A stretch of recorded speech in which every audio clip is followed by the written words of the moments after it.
How are That's you? part of the territory. I'm tired. How about you? Tell me this.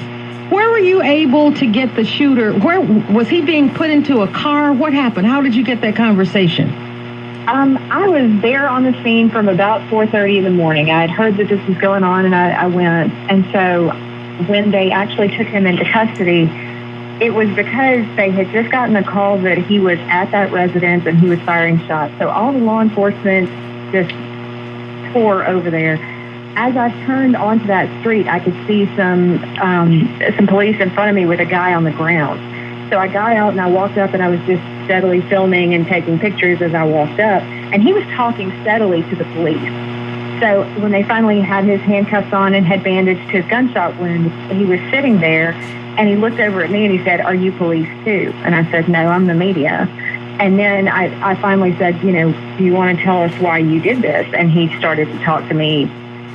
Like I said, he'd been talking consistently up until that point, but he actually addressed me, so I capitalized on that when I could.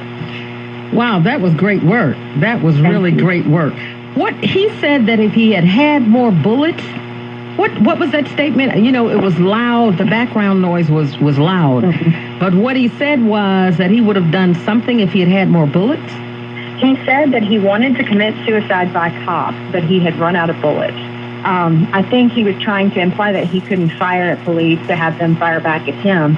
I don't know that he actually meant that, because I talked to a survivor yesterday from that last scene, and she was in a closet when he took a phone call, and he said something to the effect of, "It's over now. I told you I'd do anything for you."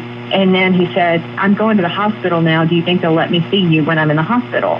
Which does not sound to me like he was about to walk out and get himself killed. I think he just said that because he, after everything he had done, wanted to put some thought into, maybe a defense or into making himself a victim as well. Because what he did didn't track with somebody who wanted to die once he got out there. Now, in the midst, I want you to paint this picture for our listeners. How old was Godbolt? 35.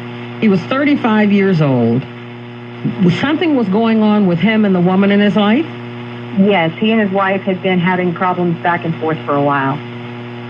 And because of that, he goes to the scene. He goes to her home? It's her parents' home, yeah, and there was a family gathering going on there. He shot about how many people? At that scene, he shot 4 people. And the weird thing is, what I understand is he was shot a lot of bullets, but everyone he actually shot, he killed in this rampage, allegedly. And the number came to 8. 8 people.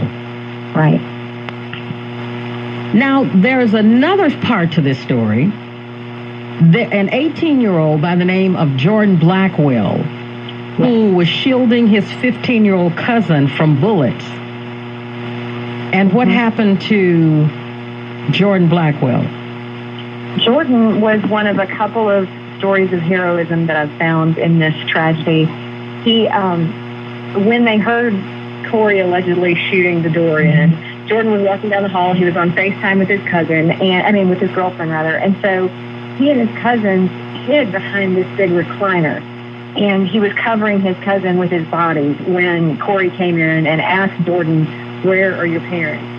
And Jordan said, "They're in Boca Chica," and that's when Corey started to shoot. And he shot Jordan multiple times. And then the 11-year-old, Austin, that was there, his brother said he believed that Austin just got scared and, popped up, and that's when Corey allegedly shot Austin as well.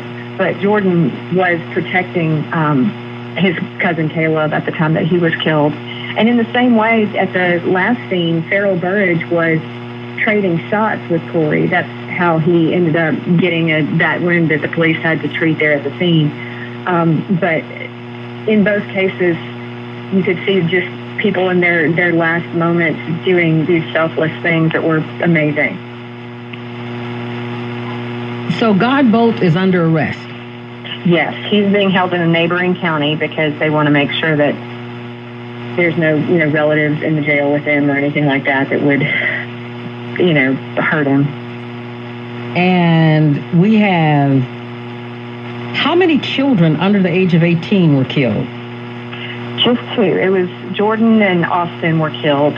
But there were, at all of these scenes, there were children. The one where Jordan and Austin were killed was all under the age of 21. There were almost a dozen kids there, and they were all under the age of 21, down to the age of 3. You know, it is such an unusual story for a 40-year-old man in the midst of his rage to mow down children. Yeah. I think the part that really struck me was that the parents of Jordan, I spoke with them at length, and they are really amazing people. I can't even imagine the strength that they're showing right now, but they had